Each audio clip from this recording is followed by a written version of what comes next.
जय हिंद दोस्तों, कैसे हैं आप सभी लोग। उम्मीद करता हूँ अच्छे होंगे। और कल तक हम लोग 40 क्वेश्चन पढ़ चुके थे और आज फिर 20 क्वेश्चन होगा। 40 क्वेश्चन तक हो गया था, 20 क्वेश्चन और ये वन लाइनर क्वेश्चन सभी है। और आप लोग यदि कमेंट कीजिएगा कि आपको बहुवैकल्पिक क्वेश्चन चाहिए ऑब्जेक्टिव ग्रुप में 4 ऑप्शन वाले, तो आप लोग ज़रूर कमेंट कीजिए, तो उस टाइप का क्वेश्चन हम लेके आएंगे। और सभी क्वेश्चन इंपॉर्टेंट है, सभी चुन के लाए हैं, सभी क्वेश्चन जितना भी है इंपॉर्टेंट क्वेश्चन है। चलिए तो 41 नंबर क्वेश्चन से स्टार्ट करते हैं। आज के वीडियो का 1 नंबर क्वेश्चन से स्टार्ट करते हैं। पहला क्वेश्चन है, मनुष्य एक सामाजिक प्राणी है, यह किसने कहा है। यह अरस्तु ने कहा था। मनुष्य एक सामाजिक प्राणी है, यह किसने कहा था, अरस्तु ने कहा था। नेक्स्ट क्वेश्चन देख लीजिए कि आपका दूसरा नंबर क्वेश्चन है, जीन पियाजे के संज्ञात्मक विकास को ध्यान में रखते हुए बालक की कितनी अवस्थाएं बताई हैं। यानी कि जीन पियाजे ने संज्ञात्मक विकास को ध्यान में रखते हुए बालक की कितनी अवस्थाएं बताई हैं, तो 4 अवस्थाएं बताए हैं। और ये चारों अवस्था चलिए देख लेते हैं, और चारों अवस्था आपको याद रखनी है। इससे 1 मार्क का क्वेश्चन आप समझ लीजिए कि 1 मार्क का क्वेश्चन आपका फिक्स है, ठीक है। तो चलिए चारों अवस्था इसका देख लीजिए। तो इसका चारों अवस्था यहाँ से देख लीजिए, ये दोस्तों देख लीजिए। पहला जिसमें देखिए फर्स्ट है आपका संवेदिक पेशीय अवस्था, जो जन्म से 2 वर्ष तक होता है, ये याद रखना है, ये पूछा जाता है। और सबसे फर्स्ट और सबसे लास्ट कौन कौन अवस्था है, ये भी पूछा जाता है, कई बार क्वेश्चन रिपीटेड किया गया है। दूसरा अवस्था है पूर्व संक्रियात्मक अवस्था, जो 2 से 7 वर्ष तक होता है। तीसरा देख लीजिए आपका, तीसरा आपका है कि मूर्त संक्रियात्मक अवस्था, जो 7 से 12 वर्ष तक होता है, इससे भी क्वेश्चन आया है। और उसके बाद देख लीजिए अमूर्त संक्रियात्मक अवस्था, वो 12 से 15 वर्ष तक होती हैं। तो ये आपको चारों अवस्था याद रखनी है।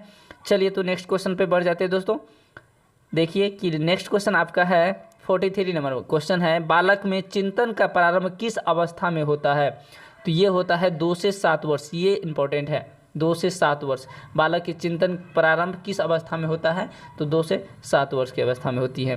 तो जीन पियाजे के अनुसार समायोजन की अवस्था किसे कहा है। जीन पियाजे ने समायोजन की अवस्था किसे कहा है, तो संवेदीज्ञात्मक अवस्था को कहा है। जीन पियाजे ने समायोजन की अवस्था कहा है।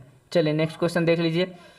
नेक्स्ट क्वेश्चन है 45 नंबर क्वेश्चन है, जीन पियाजे के अनुसार विकास की किस अवस्था को मुख्य परिवर्तन बिंदु कहा है। जीन पियाजे के अनुसार विकास की किस अवस्था को मुख्य परिवर्तन बिंदु कहा है, तो ठोस संक्रियात्मक अवस्था को। ठोस संक्रिया, इसको याद रखना है, ठोस संक्रियात्मक अवस्था को। चलिए नेक्स्ट क्वेश्चन देख लीजिए कि आपका 46 नंबर, गिलफोर्ड के सृजनशील प्रक्रिया में कितने चरण बताए हैं। गिलफोर्ड ने सृजनशील प्रक्रिया में कितने चरण बताए हैं, तो ये 5 चरण बताए हैं। और ये 5 चरण आपको याद रखना भी है, संज्ञान, स्मृति, अपसारी चिंतन, अभिसारी चिंतन और मूल्यांकन, ये 5 आपको याद रखना है। चलिए नेक्स्ट क्वेश्चन देखते हैं। चलिए दोस्तों नेक्स्ट क्वेश्चन आपका है कि वह कौन सी अवस्था है जब बच्चा तार्किक रूप से वस्तुओं और घटनाओं के विषय में चिंतन प्रारंभ करता है। बहुत बार रिपीटेड क्वेश्चन है, तो ये रिपीटेड क्वेश्चन आपको याद भी रखना है और बार बार पूछा भी जाता है। तो मूर्त संक्रियात्मक अवस्था, इससे पहले अभी हम बताए थे, जो कि 7 से 11 वर्ष तक होती है। तो ये आपको याद रखना है। 2 बार क्वेश्चन रिपीटेड हुआ है, वो क्वेश्चन अलग अलग टाइप से पूछा जाता है। चलिए नेक्स्ट क्वेश्चन देख लिए, वो कौन सी जगह है जहां बच्चे के संज्ञात्मक विकास को सबसे बेहतर तरीके से परिभाषित किया जा सकता है। वो कौन सी जगह है जहां बच्चे के संज्ञात्मक विकास को सबसे बेहतर तरीके से परिभाषित किया जा सकता है। इसको याद रखना कहाँ, तो विद्यालय और कक्षा में, तो एक बार में याद हो जाएगा। चलिए क्वेश्चन को अच्छी तरह से ढंग से पढ़िए, उसके बाद आप आंसर दीजिए। देखिए, बच्चे दुनिया के बारे में अपनी समझ या सृजन करते हैं, इसका श्रेय किस विद्वान को जाता है, तो ये जीन पियाजे को जाता है। तो ये तो बहुत बार रिपीटेड हो चुका है क्वेश्चन। चलिए 50 नंबर क्वेश्चन है, शिशु अपने एवं अपने संसार के बारे में अधिकांश बातें खेल के माध्यम से सीखता है। सही बात है। ये किस विद्वान ने कहा है, तो स्ट्रेंग ने कहा है, ये याद रखना है। शिशु अपने या बच्चा अपने संसार में अधिकांश बातें जो है वो खेल के माध्यम से सीखता है, तो ये किस विद्वान ने कहा है, ये पूछा गया क्वेश्चन है, तो स्ट्रेंग ने कहा है। चलिए नेक्स्ट क्वेश्चन देख लेते हैं।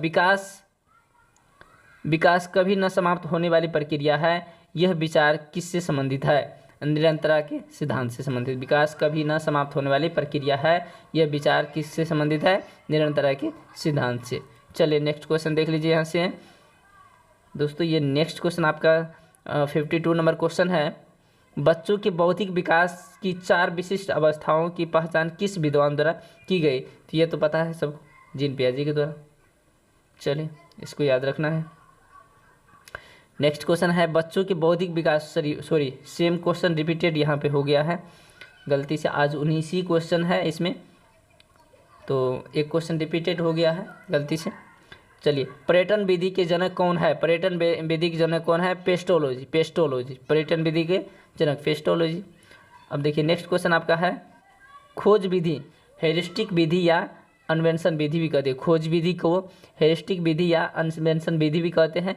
के जनक कौन है? तो आर्मस्ट्रांग है, नील आर्मस्ट्रांग नहीं है, ये आर्मस्ट्रांग दूसरा वाले हैं।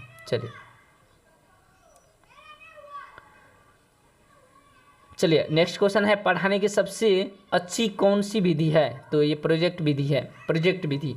पढ़ाने की सबसे अच्छी विधि कौन है? प्रोजेक्ट विधि। परियोजना विधि के जनक कौन है? तो ये किलपैट्रिक है, किलपैट्रिक। परियोजना विधि के जनक कौन है? किलपैट्रिक है। चलिए नेक्स्ट क्वेश्चन देख लीजिए। नेक्स्ट क्वेश्चन देखिए, सूक्ष्म शिक्षण माइक्रो टीचिंग के जनक कौन है? तो D.W. एलन। माइक्रो टीचिंग के जनक कौन है, यानी सूक्ष्म शिक्षण के जनक कौन है? तो वो D.W. एलन। चलिए नेक्स्ट क्वेश्चन आपका है, इकाई उपागम के जनक कौन है? इकाई उपागम के जनक कौन है? तो मॉरिसन है, मॉरिसन। ये क्वेश्चन आपको याद रखना है, और ये क्वेश्चन रिपीटेड किया गया है। आप देखिएगा बार बार ये क्वेश्चन काफ़ी बार रिपीटेड हुआ है। इकाई उपागम के जनक कौन है? तो मॉरिसन है। तो चलिए, कैसा लगा आपको वीडियो और कैसा रहा क्वेश्चन, ये क्वेश्चन के बारे में ज़रूर बताइएगा। और वीडियो अच्छी लगी हो, यदि क्वेश्चन आपको पसंद आया हो, तो वीडियो को लाइक करके जाइएगा। हमारे चैनल पर जो भी अवेयर हैं तो चैनल को सब्सक्राइब करके जरूर जाइएगा। चलिए नेक्स्ट फिर क्वेश्चन के साथ मिलते हैं, तब तक के लिए दोस्तों जय हिंद।